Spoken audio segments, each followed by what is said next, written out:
देर पहले विवेक जी विवेक जी का ऑडियो, चलिए ऑडियो चला गया। चलिए विवेक जी आ रही हूँ, आपका फ्लो थोड़ा ब्रेक हो गया है, मैं आऊंगी वापस। लेकिन मलूक जी वो कह रहे हैं, देखिए ये मिस कोटिंग होती है। उन्होंने ये नहीं कहा कि नाम मत लो, अंबेडकर मत बोलो, दिस इज मिस कोटिंग। और ये मिस कोटिंग क्लासिक एग्जाम्पल है। आप किस तरह से वीडियो को प्रेजेंट करते हैं। मेरा सवाल बस ये है कि क्या अंबेडकर साहब के नाम को लेकर एक सियासत तो देश में है, लेकिन क्या सम्मान नहीं? आप पर आरोप लगा दिए उन्होंने, आरएसएस का इतिहास गिना दिया है। सिद्धार्थ जी जवाब आपसे मांगे जाएंगे। सिद्धार्थ जी दलित सड़कों पर है, सिद्धार्थ जी जवाब दे रहे, माफी मांगनी पड़ेगी सिद्धार्थ जी जवाब दे रहे से बाबा साहब के। चलिए एक एक करके बोलेंगे ना सुचरिता जी। हाँ मैं अजय जी और रमीक जी दोनों के बीच में नहीं बोला था। मैं आशा करता हूं कि वो भी मेरे को 1 मिनट का समय देंगे। देखिए बार बार ये जो अभी विवेक जी ने आपके शो पे करने का प्रयास किया ना, बयान है कुछ और, कहना कुछ और, आग लगाने की मंशा है। माननीय गृह मंत्री जी ने साफ कहा कि जो लोग अंबेडकर का नाम लेते हैं, इनने ईश्वर का नाम लिया होता तो शायद उनको मुक्ति मिल गई होती। मतलब आप इतना ज्यादा नाम लेते हैं। और अगली पंक्ति में कहा, ये तो चलिए अच्छा है, हम चाहते हैं कि आप अंबेडकर जी का नाम लीजिए, पर उनके मूल्यों को भी याद रखिए। क्या गलत है?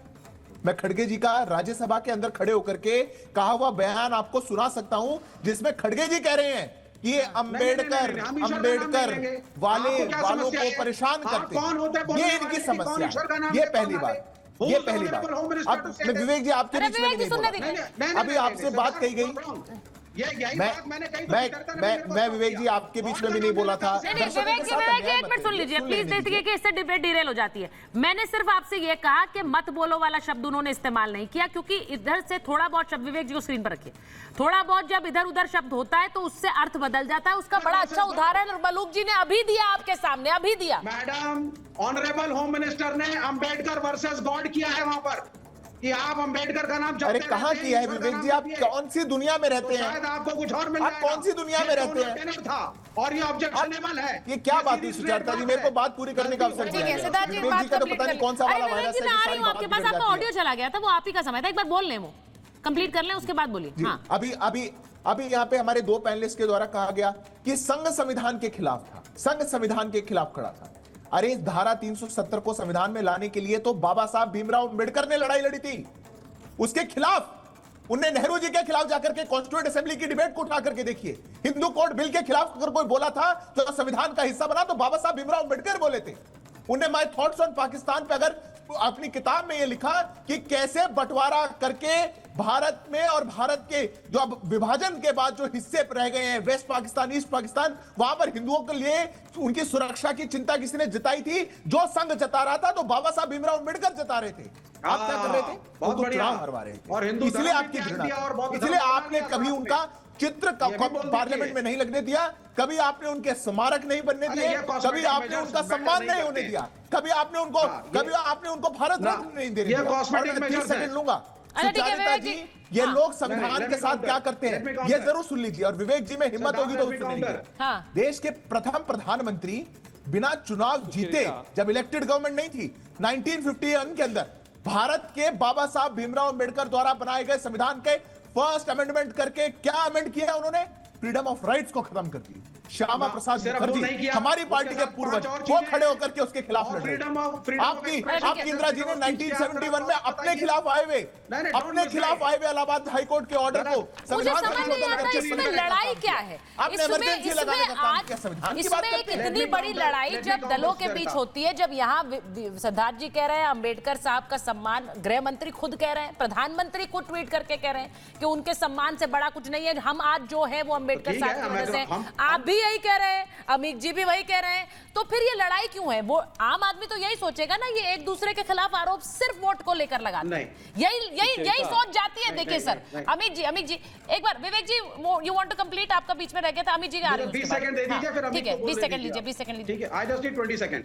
नंबर 1, ये फैलेसी, मलूक नागर जी मुझे एक बात बताइए, 1947 के पहले दलितों की जो बुरी हालत थी, उसका एक इनिशिएटिव कांग्रेस पार्टी ने तब लिया जब ना इंटरनेट था, ना मोबाइल था, ना थानों के सुपरविजन थे। क्या इनिशिएटिव लिया? बाबा साहब को सम्मानित करने का इनिशिएटिव था, और अंबेडकर जी को बुलाया संविधान सभा में संविधान बनाने की समिति में नाम प्रस्तावित करने का इनिशिएटिव। रिजर्वेशन की क्या पॉलिसी इनिशिएटिव बनाइए। लिया? देखिए ये बात किसी के हजम नहीं होती है कि जो पार्टी, और ये अमित जी मैं आपसे पूछ, विवेक जी एक जस्टिस नहीं किया। ठीक मैं एक बात ये पूछूंगी विवेक जी, अब आपका भले ही एक गठबंधन है कांग्रेस पार्टी के साथ, लेकिन ये बात किसी के हजम होती है कि जो नेता खुद को सम्मान पे सम्मान दिए जा रहे थे, अमित जी को लीजिए जरा स्क्रीन पर, कुछ जो पार्टी खुद को सम्मान पर सम्मान दे रही थी वो 90 तक उन्हें भारत रत्न नहीं देती है, जो पार्टी अपने नाम पर, अपने परिवार के नाम पर स्मारक बन रहे थे, यहां पर एक स्मारक उनका बनाने को आया तो उस पर मना कर दिया, जो आज गृह मंत्री ने बोला, इस पर एक जवाब चाहिए ना। और आप लोग क्या सोचते हैं इस पर? देखिए एक बात समझिए आप सुचरिता जी, आप बहुत गंभीर पत्रकारिता करते हुए आप एंकर तक आई हुई हैं, बहुत बड़ा नाम है आपका भारत की मीडिया में। दो तीन बातें हैं, ये हमारे नौजवान दोस्त भारतीय जनता पार्टी के यादव साहब बैठे हैं, उसको बोलते हैं कि नया प्याज लहसुन खाना शुरू किया या छोड़ना शुरू किया, जो भी किया है।